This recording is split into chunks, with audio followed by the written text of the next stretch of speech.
Baik, Assalamualaikum warahmatullahi wabarakatuh. Sebelumnya kami dari kelompok 5 di sini akan mempresentasikan terkait dengan sistem end-to-end untuk operasional dan reservasi homestay. Sebelum itu izinkan saya memperkenalkan diri dan juga memperkenalkan anggota kelompok saya. Nama saya Dito Rutinas. Dengan anggota kelompok saya itu ada Arfanandika Pramudia, ada Priscila Rasili Permata, ada Muhammad Farhan, dan juga ada Naisha Noviani.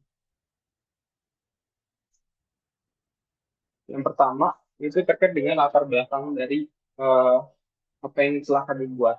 Jadi ada 4 latar belakang, itu ada transformasi digital, terus ada masalah saat ini, ada risiko dan juga kebutuhan.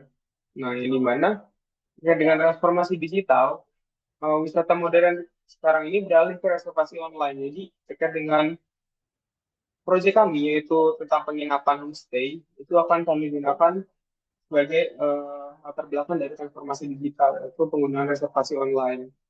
Nah, yang kedua itu masalah strategi itu banyak pemilik homestay yang masih mengandalkan proses manual, yang dimana pada proses sekarang itu kita menggunakan sebuah website, yang dimana semuanya menunjang secara online.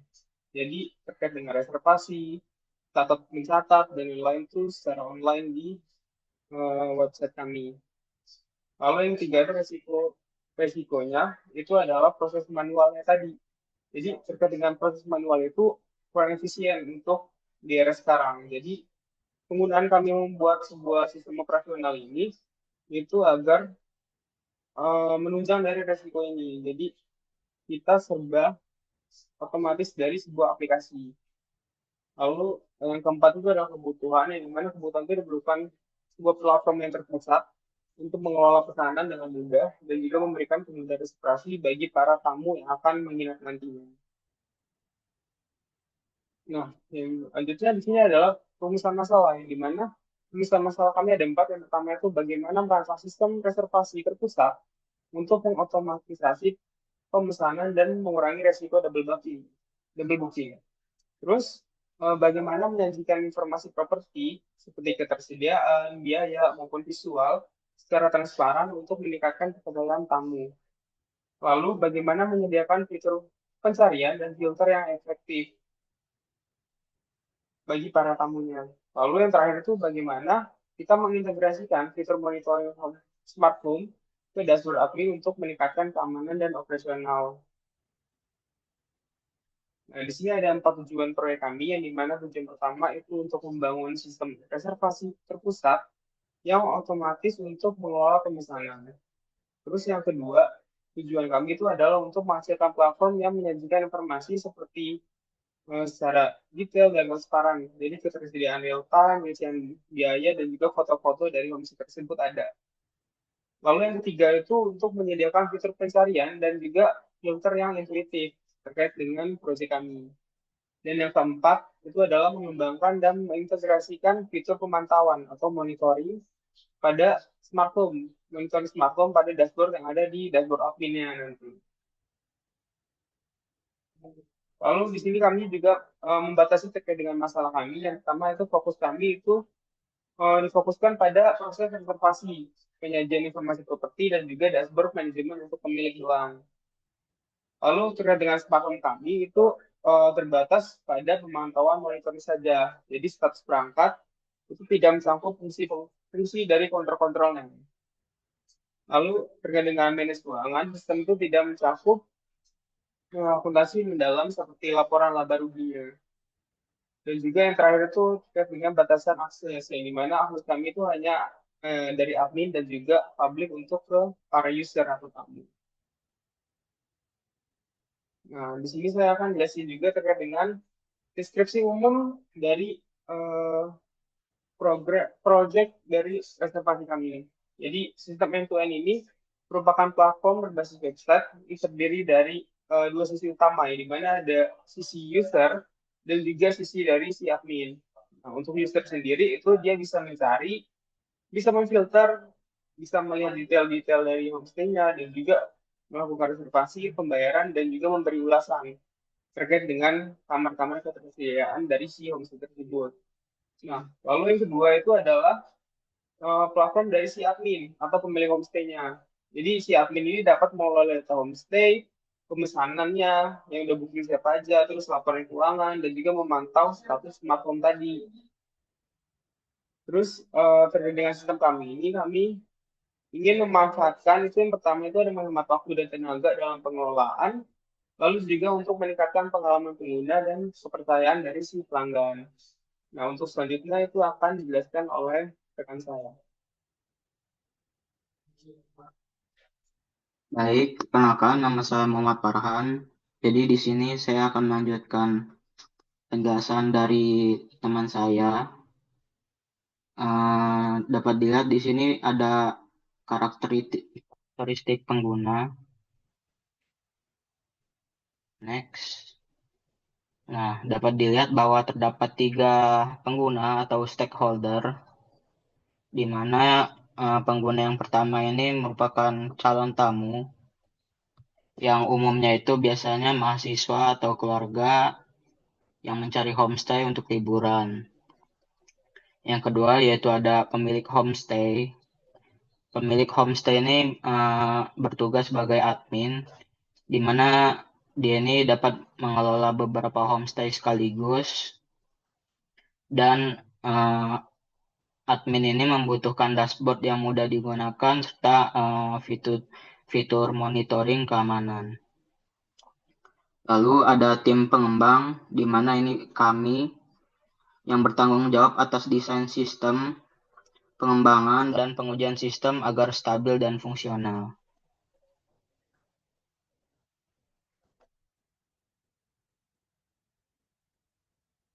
Selanjutnya di sini ada desain sistem use case diagram.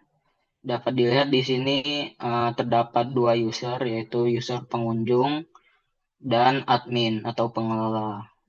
Di sisi user, di sini dapat mencari, memfilter homestay, melihat informasi homestay, melakukan reservasi online, di mana include-nya dari use case ini adalah login, lalu include-nya itu ada lagi proses pembayaran, lalu ada use case melihat riwayat transaksi, dan extend-nya yaitu membatalkan reservasi. Dan untuk yang terakhir pada pengunjung memberikan ulasan dan rating. Di sisi admin, di sini admin dapat mengelola reservasi, login, melihat data homestay, melihat laporan dan analitik. Yang terakhir yaitu memantau smart home. Lanjut.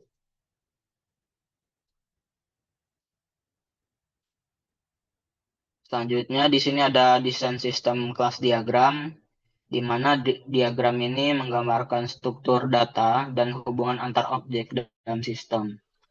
Di sini dapat dilihat bahwa terdapat beberapa objek yaitu user, admin, homestay, reservation, payment, and review.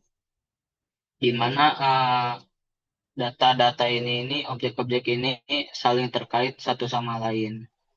Misalnya admin yang akan mengelola homestay, admin eh, mengelola reservasi, lalu di sini ada user membuat reservasi, dan reservasi memiliki payment.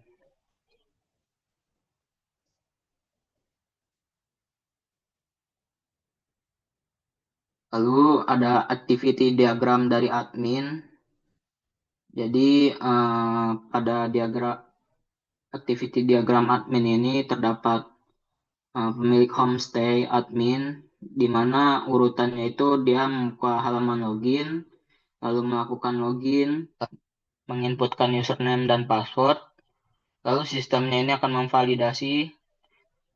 Jika salah, dia akan menampilkan pesan error, dan jika benar, dia akan menampilkan dashboard utama, di mana dashboard utama ini ada beberapa fitur. Vault di sini mengelola reservasi, mengelola data homestay, mengakses menu monitoring, lalu logout.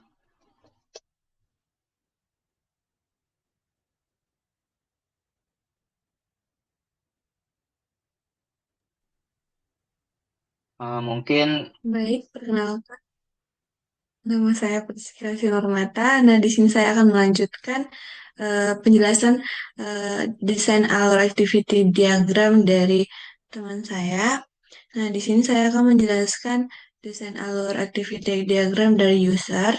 Nah, di sini itu diagram ini menjelaskan langkah-langkah eh, user yang dimana alurnya itu dimulai dengan pengguna dapat mencari atau memfilter homestay dan sistem akan menerima permintaan cari dan filter homestay. Nah, selanjutnya pengguna dapat melihat informasi homestay dan melakukan login dengan berupa input username dan password. Nah, sistem akan validasi yang dimana jika berhasil loginnya, dia akan menampilkan detail homestay, sedangkan jika tidak berhasil ataupun loginnya gagal, dia akan menampilkan pesan error. Nah, ketika tak berhasil, tampilan detail homestay dia akan menampilkan pengguna akan bisa mengisi data reservasi. Nah, sistem akan menerima data reservasi tersebut. Nah, selanjutnya sistem akan mengajukan ke proses pembayaran yang dimana nanti pengguna dapat mengkonfirmasi pembayaran. Selanjutnya ada membatalkan reservasi yang dimana ketika pilihannya tidak, dia akan update status reservasi dan memberikan ulasan dan rating serta logout. Jika dia ingin membatalkan reservasi, dia akan mengajukan pembatalan dan simpan ulasan dan rating serta akan logout. Selanjutnya akan dijelaskan oleh teman saya. Baik, perkenalkan nama saya Naisha Nopriani. Di sini saya akan menjelaskan desain antarmuka dari reservasi homestay-nya, di mana di sini terdapat tampilan homepage dan roomepage di mana dia menampilkan tata letak bersih dengan pencarian tanggal dan halaman detail properti homestay Patianya. Kemudian selanjutnya terdapat desain booking flow di slide selanjutnya. Dia bakal menampilkan alur pemesanan mulai dari informasi, booking, pembayaran hingga konfirmasi. Kemudian di sini ada desain login dan register, di mana dia bakal eh, menampilkan desain formulir untuk autentikasi penggunanya. Jadi di desain mockup ini dibuat berdasarkan masukan kuesioner, di mana 72,6% pengguna ini menyukai tampilan yang sederhana. Selanjutnya, saya akan menjelaskan database, di mana di sini untuk database sendiri, dia terdapat arsitektur skema, di mana dia terdapat model relasional, di mana database ini dirancang sebagai model relasional yang berpusat pada tabel reservation, yang memiliki user untuk menyimpan data unik pelanggan, misalnya nama, email, dan password. Kemudian terdapat homestay, di mana dia digunakan untuk menyimpan data properti seperti nama, lokasi, dan harga.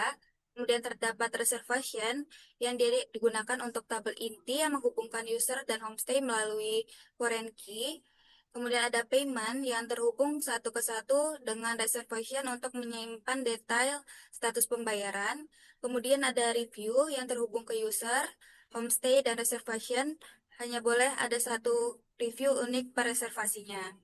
Nah, nah, mengapa pakai PostgreSQL?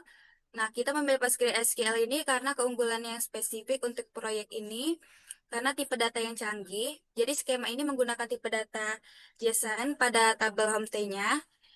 Jadi memungkinkan kita menyimpan daftar fasilitas, contohnya ada WiFi, AC, dan dapur secara fleksibel dan efisien dalam satu kolom, serta melakukan pencarian di dalamnya.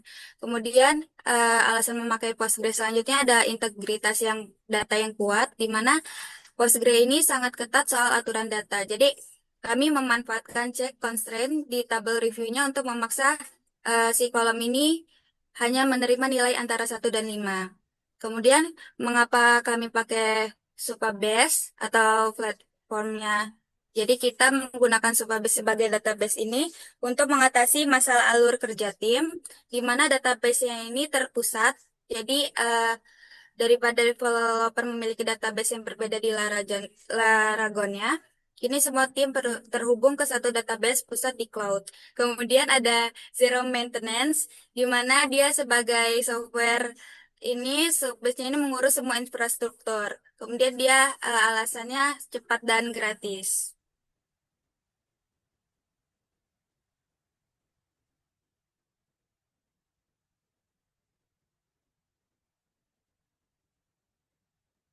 Baik, saya akan melanjutkan penjelasan mengenai workflow, alur data, dan aplikasi. Sebelumnya, izin memperkenalkan diri. Perkenalkan, nama saya Arfan Andika Pramudia.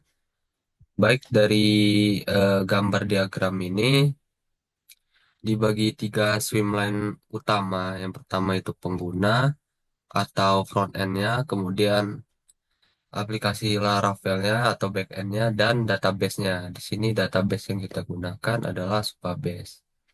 Kemudian dari pengguna itu eh, pengguna isi form atau klik simpan, yaitu kemudian dilakukan API call atau request ke si backend.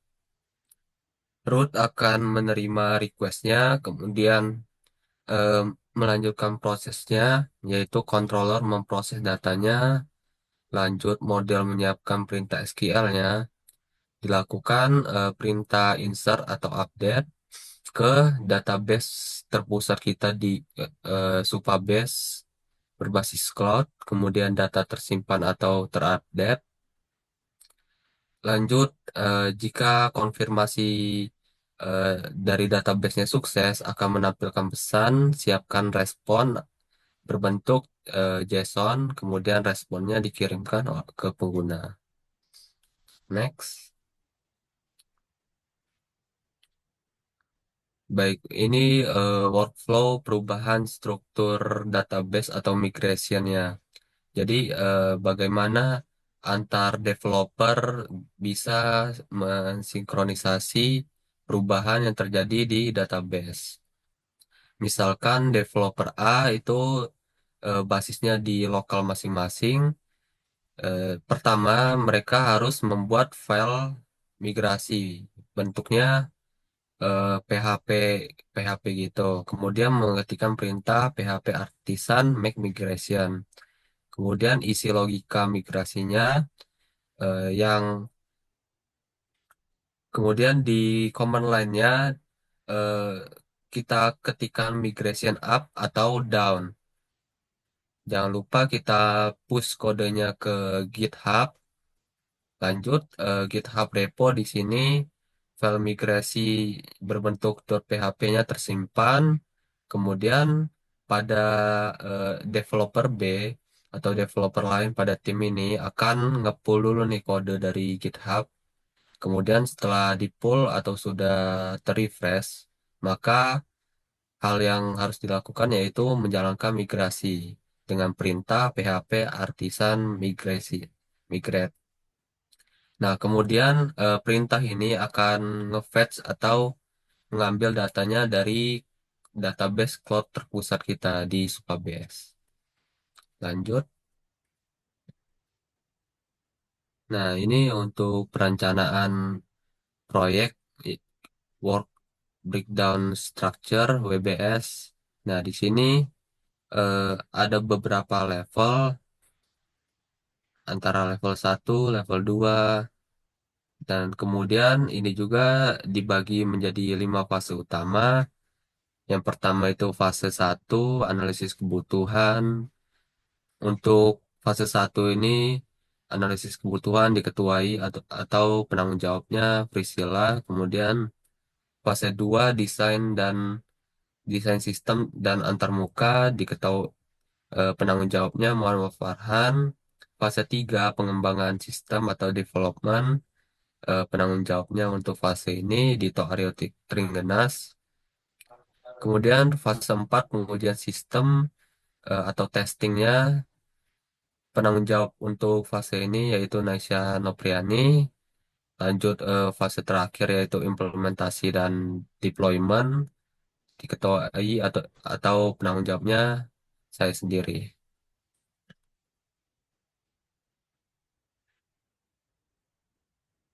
Nah, untuk tambahan fase 6 penutupan proyek setelah fase 5. Nah, ini akan ditanggungjawabkan atau diketuai oleh Dito Aryo Trenggenas untuk fase 6. Lanjut ke penjelasan fase-fase yang ada untuk membuat aplikasi. Yang pertama fase 1 analisis kebutuhan dilakukan wawancara dan kuesioner untuk mengumpulkan analisis fungsional dan non-fungsional mengenai pengembangan untuk proyek kali ini. Fase 2 yaitu desain database dan antarmuka atau UI UX. Nah, di sini mencakup desain database menggunakan Postgre, wireframe-nya bagaimana, kemudian mockup-nya, serta prototype-nya. Fase 3 yaitu pengembangan sistem atau development. Nah, di sini pengerjaan back-end, kemudian pengerjaan front-end atau tata muka untuk pengguna, kemudian pengembangan untuk fitur-fitur utama yang harus ada. Fase 4 yaitu pengujian atau testing dilakukan. Fase ini dilakukan unit testing, kemudian integration testing, dan user acceptance testing atau UAT. Lanjut ke fase 5 implementasi dan deployment. Nah, di sini kita mempersiapkan server produksi, eh, kemudian kita deployment dan aplikasi kita siap untuk dipasarkan atau dipublikasikan. Untuk fase 6 penutupan proyek dilakukan serah terima, kemudian kita lakukan evaluasi dan dokumentasi akhir sebagai penutupan di fase 6.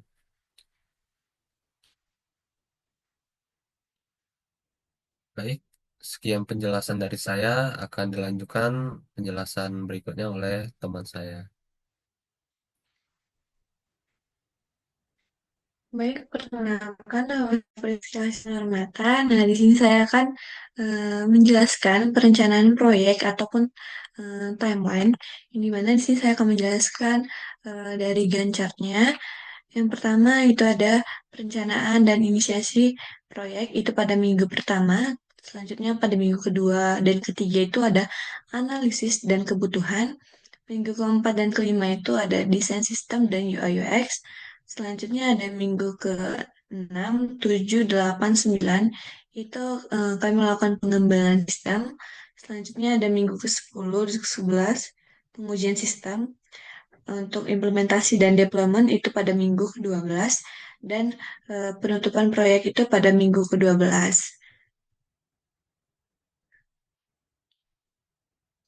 Di sini untuk penjelasan dari Gantt chart-nya tadi, pada minggu 1 sampai ketiga itu analisis kebutuhan sistem, minggu keempat sampai kelima itu desain sistem dan UI UX, minggu keenam sampai ke-9 itu pengembangan sistem yang merupakan fase terpanjang dalam dalam pembuatan proyek kami yaitu sebanyak 4 minggu dan minggu ke-9 sampai dengan 10 itu melakukan pengujian dari sistem tersebut. Minggu ke-11 itu ada implementasi dan deployment. Minggu ke-12 itu akan melakukan evaluasi dan penutupan proyek.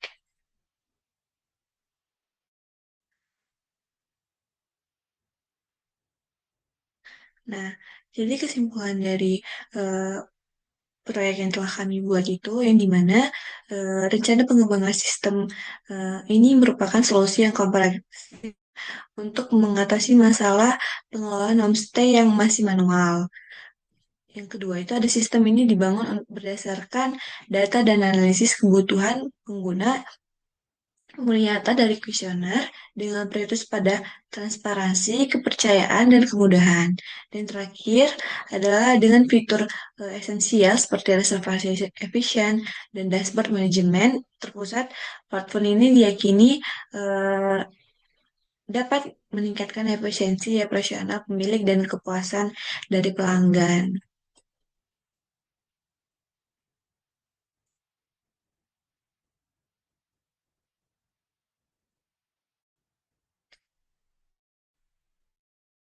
Sekian penjelasan dari kelompok kami akhiri. Kami mohon maaf jika terdapat salah kata. Terima kasih.